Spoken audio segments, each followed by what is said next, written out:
My name's Amber, and I've got a story to tell you. I was married for years to Jake. We had a son, Tommy, who'd finished college and was working some office job downtown. He'd moved out a while back, renting his own place. Jake and I both worked at Steinman Financials.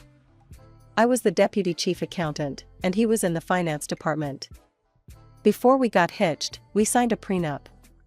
It said if we ever split, whoever's name was on the property kept it, and we'd split the cash down the middle. Seemed fair at the time.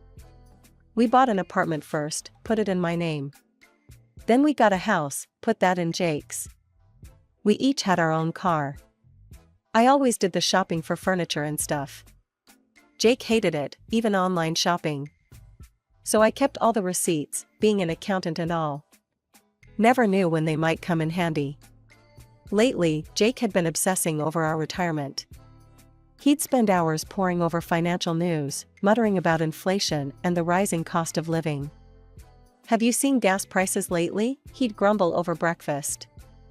"And don't even get me started on groceries. How are we supposed to retire comfortably at this rate?" I'd try to reassure him, but he was like a dog with a bone. He'd research get-rich-quick schemes, always looking for that magic bullet. One day, he came home excited about day trading. "Amber, I think I found our ticket," he said, waving his tablet at me. "Look at these stock charts. If we play it right, we could double our money in no time." I shook my head. "Jake, that's too risky. We can't gamble with our savings." He sulked for days after that, but I stood firm. We needed stability, not high-risk ventures. One evening, Jake suggested we take a walk. The air was crisp, and the streets were quiet. As we strolled, he started talking about retirement again. "You know, Amber," he said, his voice low and conspiratorial, "there's a way we could make a few $100,000 easy. Set ourselves up for a cushy retirement." I raised an eyebrow. "Oh yeah? How's that?" He leaned in closer. "We could siphon some money from the company accounts. I can set up the transfers and finance, make them look legit. You just need to push them through in accounting." I stopped dead in my tracks. "Are you serious right now? That's theft, Jake. We could go to jail." He held up his hands, laughing suddenly. "Whoa, calm down. I was just joking. Testing your honesty, you know?" I relaxed a bit, but something felt off. "That's not funny, Jake. Don't joke about stuff like that." Sorry, he said, still chuckling. "Come on, let's head back." We walked home in silence, but I couldn't shake the uneasy feeling in my gut. Something had changed, but I couldn't put my finger on what. Life went on as usual after that night, but something had shifted. I couldn't put my finger on it, but Jake seemed different. More distant, maybe. I tried to brush it off as stress from work. One day, our chief accountant quit unexpectedly. The company wasted no time in hiring a replacement. Her name was Vivian, and she waltzed into our office like she owned the place. Young, beautiful, and oozing confidence, she made quite an entrance. "Listen up, everyone," she announced on her first day. "Things are going to change around here. I expect nothing but the best from my team." Her eyes lingered on me a bit too long, and I felt a chill run down my spine. Something told me she wasn't happy about having me as her deputy. I was right. Over the next few weeks, Vivian made my life hell. She'd criticize my work constantly, making me redo reports multiple times for the tiniest errors. A few days later, during a management meeting, I noticed a glaring error in Vivian's calculations. I hesitated, not wanting to embarrass her, but my sense of duty won out. "Excuse me," I said, my voice shaky. "I think there's a mistake in these numbers. The quarterly projections. They don't add up." The company director, Mr. Steinman, leaned forward. "Is this true, Vivian?" Vivian's face turned beet red. She snatched the report from me, scanned it quickly, then forced a smile. "It seems there was a small oversight. Thank you, Amber, for catching that." The words dripped with venom. As soon as the meeting ended, she cornered me in her office. "Listen here, you old hag," she snarled, all pretense of professionalism gone. "I don't care how long you've been here. I'm in charge now, and I'm going to make your life miserable until you quit."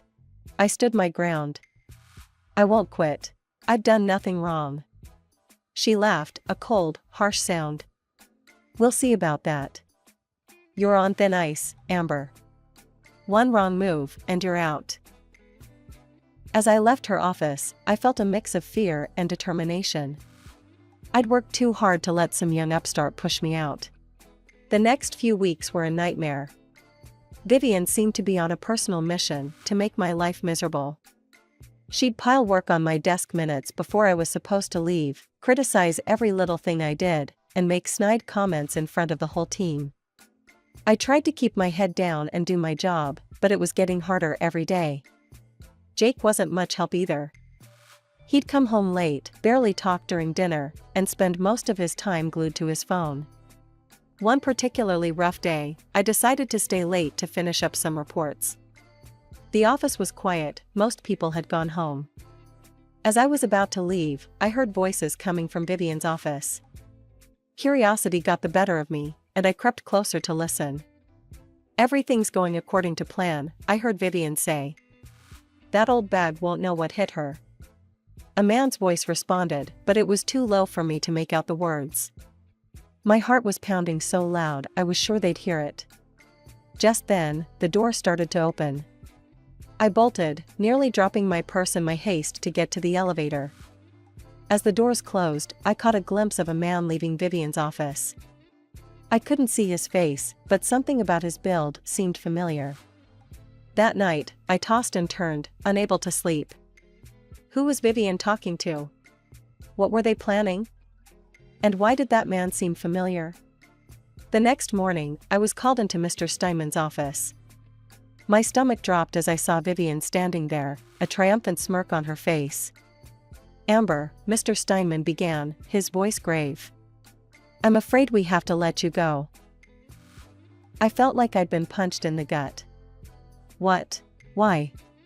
"Vivian has brought some concerns to my attention," he said, not meeting my eyes. "She feels you're not performing up to our standards." I tried to argue, to explain how Vivian had been treating me unfairly, how she could be harming the company. But Mr. Steinman wouldn't budge. "Vivian comes highly recommended," he said. "A good friend of mine vouched for her. I trust his judgment." As I stood there, shell-shocked, Mr. Steinman's expression softened slightly. "Look, Amber. I appreciate your years of service. I'll make sure you get the maximum possible bonus. It's usually reserved for upper management, but I think you've earned it." I nodded numbly, barely hearing his words. As I turned to leave, Vivian's voice stopped me. "Don't forget to clear out your desk," she said sweetly. "We wouldn't want you to leave anything important behind." I looked at her, really looked at her, and saw the malice behind her perfect smile. In that moment, I knew this was personal. But why? What had I ever done to her? When I got home, the house was empty. I called Jake, but it went straight to voicemail. I left a message, my voice breaking as I explained what had happened. As I sat on our couch, staring at the walls, I felt lost. My job had been such a big part of my identity. Who was I without it? The next few months were a whirlwind. At first, I tried to enjoy my unexpected vacation. I threw myself into home projects, finally tackling that renovation I'd been putting off for years. One evening, as I was putting the finishing touches on our newly renovated living room, Jake came home with a gleam in his eye. "Amber," he said, excitement clear in his voice, "I've got an idea. Let's buy a new house." I blinked at him, paintbrush still in hand. "What? We just finished renovating this one." He waved dismissively. "Yeah, but think about it. With all the work you've done, we could sell this place for a fortune. Add in a bit more cash, and we could get a real luxury home. There's one for sale just a few blocks over, it's got a pool and everything." I hesitated. "I don't know, Jake. We've put so much work into this place. Come on, Amber, he pressed. I've already got a buyer lined up for this house. All we need to do is sell your apartment, you know, the one we've been renting out. And we'll have more than enough. Something about his eagerness set off alarm bells in my head. But I pushed the feeling aside. This was Jake, my husband. If I couldn't trust him, who could I trust? Okay, I said finally. Let's do it. The next few weeks were a blur of real estate agents, paperwork, and packing. I sold my apartment, putting the money into our joint account as Jake suggested. It felt strange, letting go of a place that had been mine for so long, but Jake's enthusiasm was infectious. The day before we were set to move, Jake came home early. Hey, honey, he called out. I need you to do me a favor. Can you give the place a real deep clean? I'm bringing someone over tonight to see the house. I spent the day scrubbing and polishing, making sure every surface gleamed. By evening, I was exhausted but satisfied. The house looked better than it ever had. As I heard a car pull up outside, I smoothed down my hair and straightened my clothes. Time to make a good impression on our buyer. The front door opened, and I plastered on my best smile. But as Jake walked in, followed by his guest, my smile froze on my face. It was Vivian. She sauntered in, her eyes roaming over the house with a proprietary air. Then her gaze landed on me, and a slow, cruel smile spread across her face. Well, she drawled. Looks like the maid service has already been here. I stood there, stunned, as she turned to Jake. You were right, darling. It's perfect. Darling? I looked at Jake, praying for some kind of explanation. But the look on his face told me everything I needed to know. Amber, he said, his voice cold and unfamiliar. I want a divorce. The room spun around me as I tried to process Jake's words. Divorce? And with Vivian? What's going on? I managed to choke out. Jake's face was set in a hard line.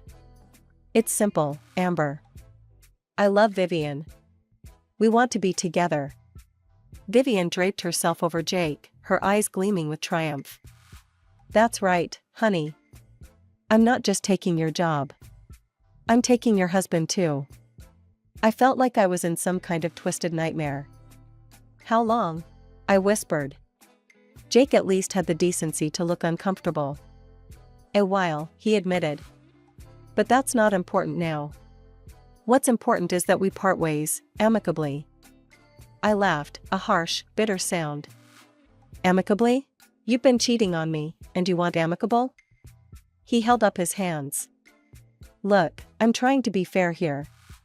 We'll split all the money in the joint accounts 50-50, just like the prenup says. I'll keep the house, since it's in my name. Clean break. My mind was reeling, but something clicked into place. The apartment sale, the rush to move, it had all been part of their plan. You manipulated me, I said, my voice growing stronger.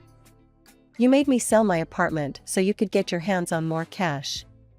Jake shrugged, not even bothering to deny it. It's just business, Amber. Nothing personal. I saw red. Nothing personal? This is my life you're destroying. Vivian laughed, a cold, cruel sound. Oh, honey. Your life was already over. You're just too pathetic to realize it. I took a deep breath, forcing myself to calm down. Fine, I said, my voice steady. I'll go. But I'm taking what's mine. Jake looked relieved. Sure, whatever. Just be out by morning. I nodded, then turned and walked calmly to the phone. Jake and Vivian watched, puzzled, as I dialed. Hello, Speedy Movers? I need a team here first thing in the morning. Yes, it's a full house move. Jake's face darkened. What are you doing? I smiled, a cold, hard smile that felt foreign on my face. I'm taking what's mine, Jake. Every single thing I bought for this house. Hope you and your mistress enjoy your empty love nest. The look of shock on their faces was almost worth the pain of the past few hours. Almost. As I headed upstairs to pack my personal belongings, I heard them arguing in fierce whispers. Let them fight, I thought. I had work to do. I spent the night sorting through papers, gathering every receipt I'd saved over the years. By morning, I had a clear inventory of everything that legally belonged to me. When the movers arrived, Jake tried to stop them, yelling about the prenup. But I calmly showed them the receipts and the clause in our agreement stating that individually purchased items remained the property of the buyer. Item by item, the house was emptied. Furniture, appliances, even the food in the fridge, all loaded into the moving van. Jake and Vivian watched in horrified silence as their perfect plan crumbled around them. As the last box was loaded, I turned to face them one last time. Jake looked shell-shocked, while Vivian's face was contorted with rage. Enjoy your new life, I said, my voice dripping with sarcasm. I'm sure it'll be everything you dreamed of. The next few days were a blur of activity. I rented a small storage unit for my belongings and checked into a modest hotel. My mind was racing, trying to process everything that had happened and figure out my next move. On the second day, I received a call from a number I didn't recognize.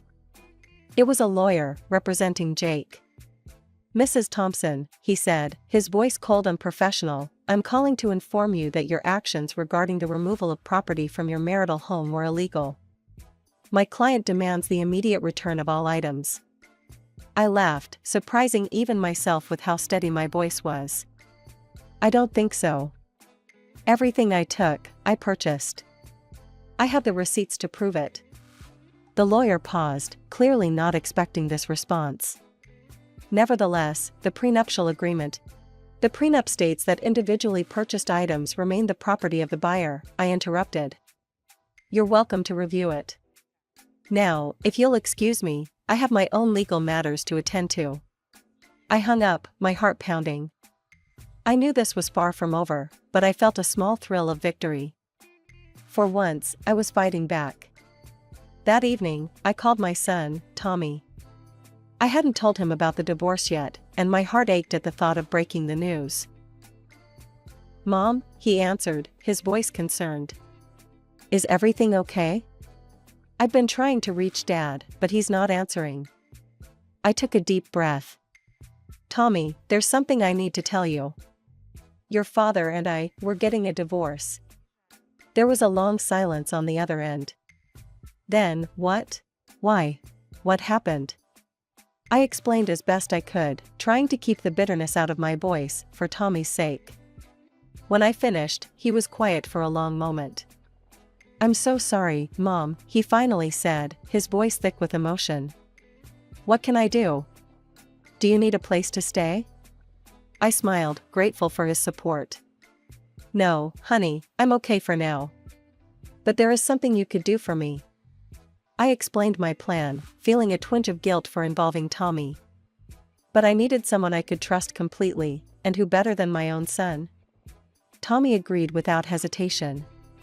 I'll do whatever you need, Mom. Dad, he's made his choice. I'm on your side. As I hung up, I felt a mix of emotions. Sadness for the family we once were, anger at Jake's betrayal, but also a fierce determination. I had been knocked down, but I wasn't out. Not by a long shot. I pulled out a notebook and began to write, outlining my plan. Jake and Vivian thought they had won, but they had no idea what was coming. I was going to take back everything they had stolen from me, my job, my dignity, and my future. The next few weeks were a whirlwind of activity. Tommy, true to his word, moved back into Jake's house, claiming he wanted to support his father during this difficult time. Jake, caught off guard by this unexpected show of filial loyalty, welcomed him with open arms. Little did Jake know that Tommy was my eyes and ears inside the house. Every night, we'd talk on the phone, and he'd fill me in on what he'd discovered. Mom, you won't believe this, Tommy whispered one night. I managed to get into Dad's computer. There are emails between him and Vivian, going back months. They'd been planning this for a long time. My heart clenched, but I pushed the pain aside. What else did you find? Tommy's voice dropped even lower. There are some weird financial documents. I don't understand most of it, but it looks shady. I felt a spark of hope. This could be the break I needed. Can you make copies? Already done, Tommy said. I'll drop them off at your hotel tomorrow. True to his word, Tommy delivered a USB drive filled with documents the next day. As I pored over the files, my accountant's brain kicked into high gear. The more I read, the more my suspicions grew. There were discrepancies in the company's financial reports, money moving between accounts that shouldn't exist. And at the center of it all were Jake and Vivian's names. I remembered Jake's joke about embezzling money from the company. It seemed it wasn't a joke after all. Armed with this information, I knew it was time to make my move. I called my lawyer, explaining what I had found. This is serious, Amber, he said, his voice grave. If what you're saying is true, we're looking at major fraud. But we need more concrete evidence. I nodded, even though he couldn't see me. I understand. What do you suggest? We need to get the company involved, he said. If we can prove that Jake and Vivian have been stealing from Steinman Financials, it could change everything in your divorce proceedings. The next day, I marched into Steinman Financials, my head held high. As I walked through the familiar corridors, I could feel the stares of my former colleagues. Some looked sympathetic, others curious, but I ignored them all. I knocked on Mr. Steinman's door, my heart pounding. Come in, his voice called out. As I stepped into his office, his eyes widened in surprise. Amber, what are you doing here? I took a deep breath. Mr. Steinman, I need to talk to you. It's about Jake and Vivian. And it's about your company. For the next hour, I laid out everything I had discovered. The suspicious transfers, the hidden accounts, the discrepancies in the reports. Mr. Steinman's face grew increasingly pale as I spoke. When I finished, he was silent for a long moment. Then he reached for his phone. Get me the head of security and our legal team. Now. He looked back at me, his expression a mix of anger and gratitude. Amber, I owe you an apology. And a thank you. If what you're saying is true, you may have saved this company from disaster. The next few days were a whirlwind of activity at Steinman Financials. Mr. Steinman, acting on the information I'd provided, ordered an urgent audit of the company's accounts. The results were shocking, even to me. The auditors confirmed what I'd suspected: money was indeed being siphoned from the company's accounts to unknown destinations. The total amount stolen was staggering, approximately $400,000. I felt sick to my stomach thinking about how long this must have been going on right under my nose. A large-scale investigation followed, involving not just the company's internal team, but also external forensic accountants and law enforcement. As the evidence mounted, there was no doubt left: Jake and Vivian were guilty of extensive fraud. I watched from the sidelines as their world came crashing down. Police officers arrived at the office one morning, leading both Jake and Vivian away in handcuffs. Their property and accounts were seized, and a criminal case was opened for economic crimes. Despite the satisfaction of seeing justice served, the aftermath was messy and painful. Because of the prenuptial agreement we'd signed years ago, I couldn't reclaim the money from the apartment I'd sold. Instead, those funds, along with our other joint accounts, were split equally between us.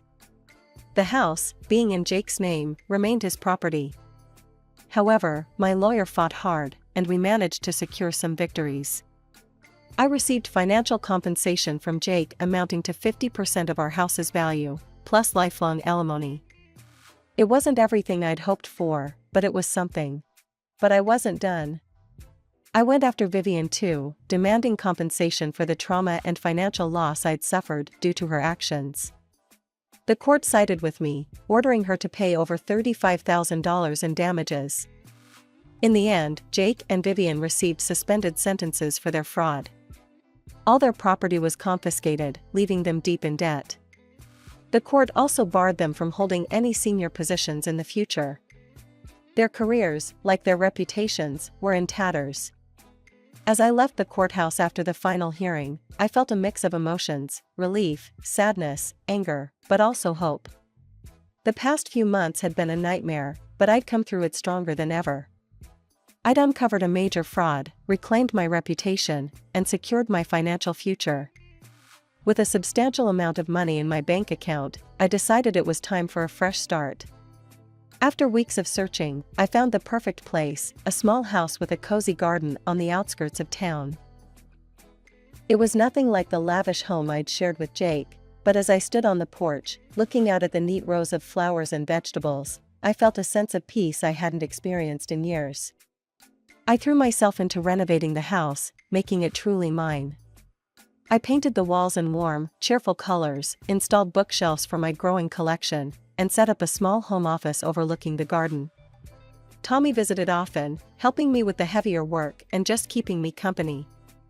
One evening, as we sat on the porch swing I'd installed, sipping lemonade, he turned to me with a smile. "You know, Mom, I'm really proud of you," he said. "After everything that happened, look at you now. You're amazing." I felt my eyes well up with tears. "Thank you, honey. That means more to me than you know."